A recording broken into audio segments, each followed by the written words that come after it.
Hi, everybody. I'm Allyson Drake, and I'm the founder and executive director here at Full Circle Grief Center. And tonight I'm leading our discussion on how grief shows up in our body. Tonight we're going to focus on the physical aspects, all the things that we feel all throughout our body that can be a result of our grief. So I have a few slides to share with you, and I will talk about the resources from the slides as we are moving forward. So again, how grief shows up in the body.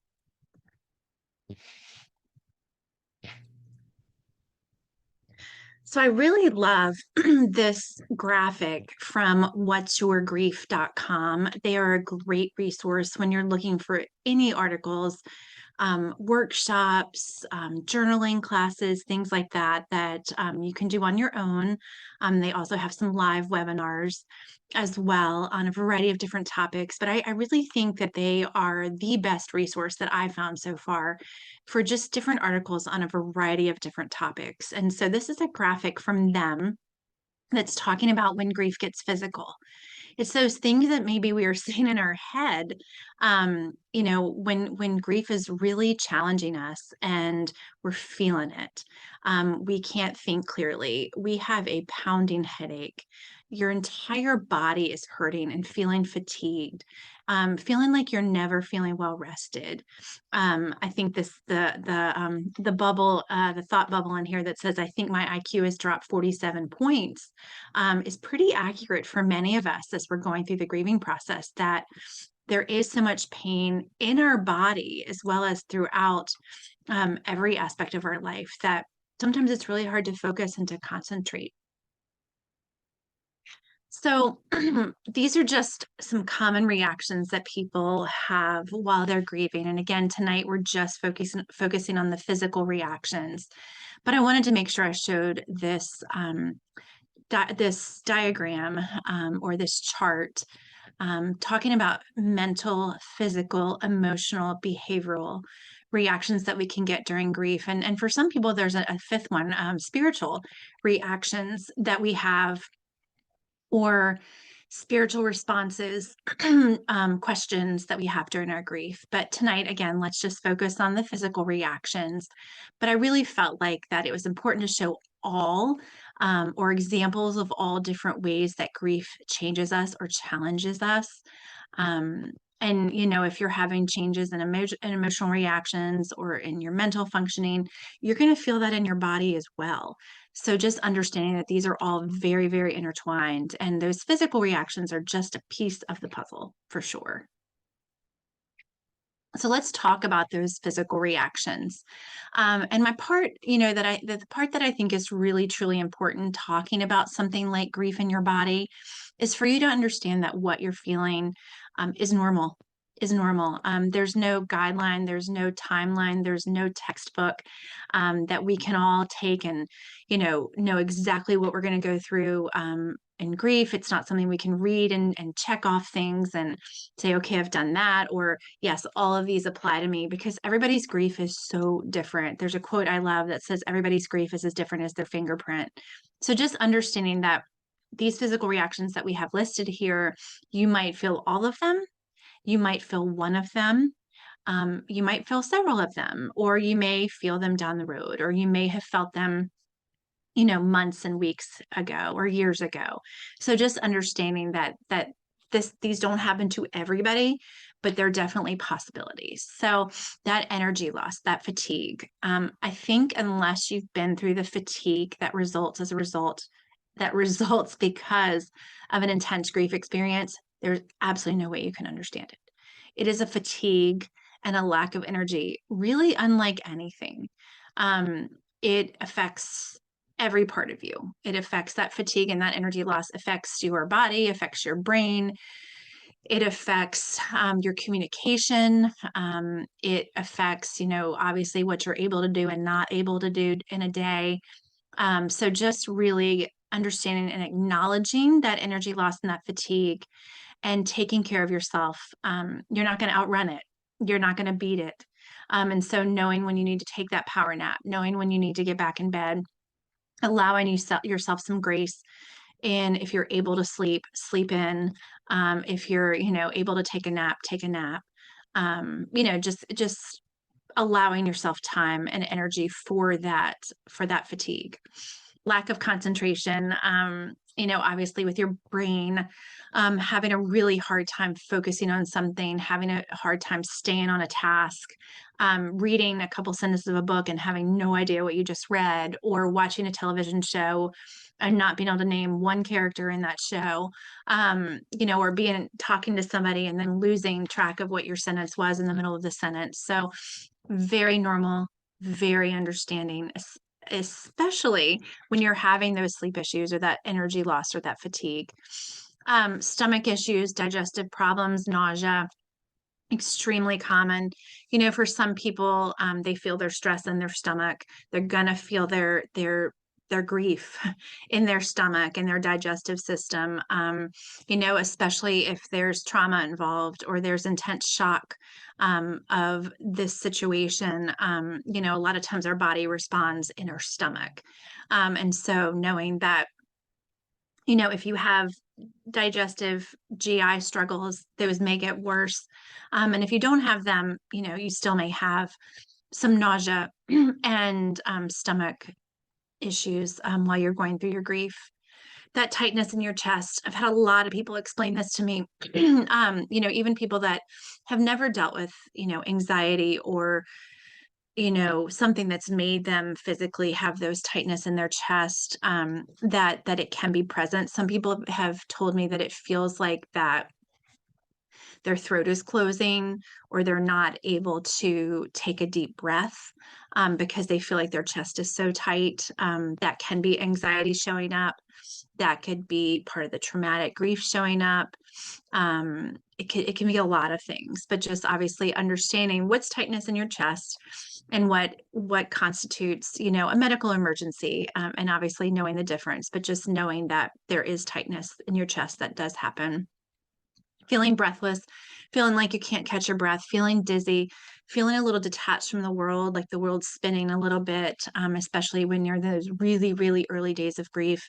Just kind of that shock that, trying to get your brain to catch up with the knowledge that you have, and that dizziness and that sort of, people have explained it to me as a little bit sometimes as like an out of body experience, feeling dizzy, feeling like you can't quite get grounded. Heart palpitations. Heart palpitations can happen from a variety of different things. But in this case, it could be the stress. It could be the lack of sleep. It could be, your heart reacting to such an intense loss. So understanding that is the case and that can happen. Obviously, if it goes on for a while, I definitely recommend they get it checked, because I'm not a doctor, not a professional in the medical field, but just, knowing if they happen every once in a while, that can be part of your grief.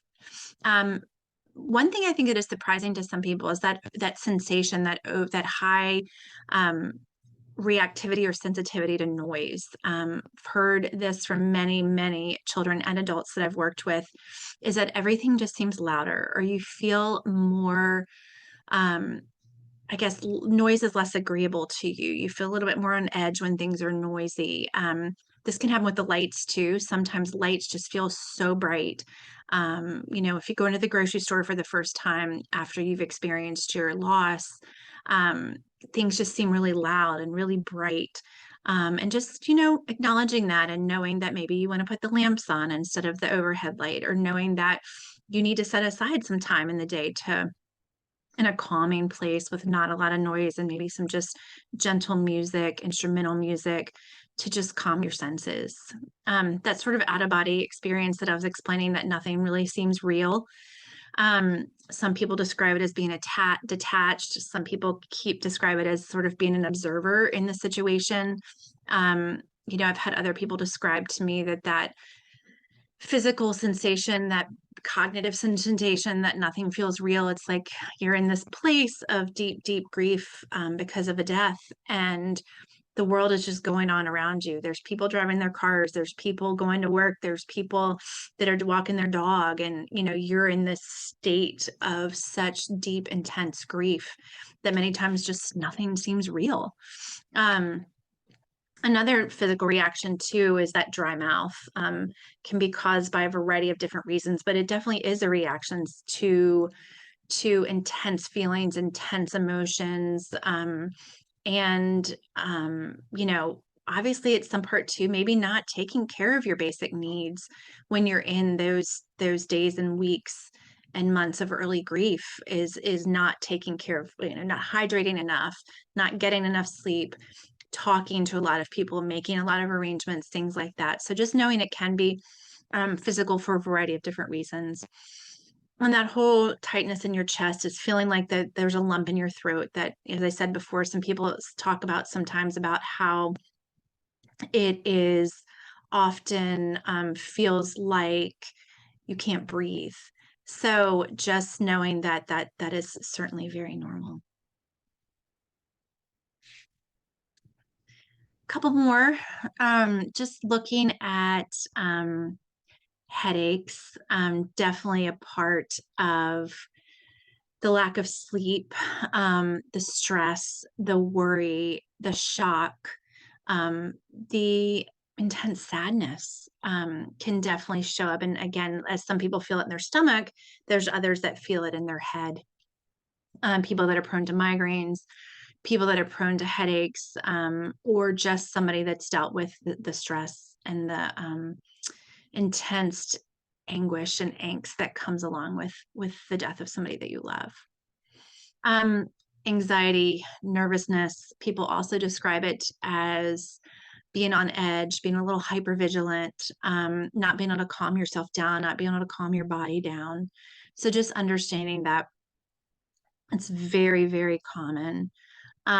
Just genuine pain and discomfort throughout your body. Not something that's easily described, but just something that a lot of people experience is that just pain, that discomfort that comes along with your grief. Sleeping too much, sleeping too little. Many people share with me that they have a really, really hard time sleeping, a really hard time sleeping. So just knowing that it's normal, it's frustrating, it doesn't help you function throughout the day. Nighttime for many people is the hardest time. And then for other people, their solace, their place of comfort is sleeping during this time, and they're able to sleep a lot, but just being careful that you're not sleeping too much, and that you're able to meet with your daily needs of eating and drinking and all of those basic needs.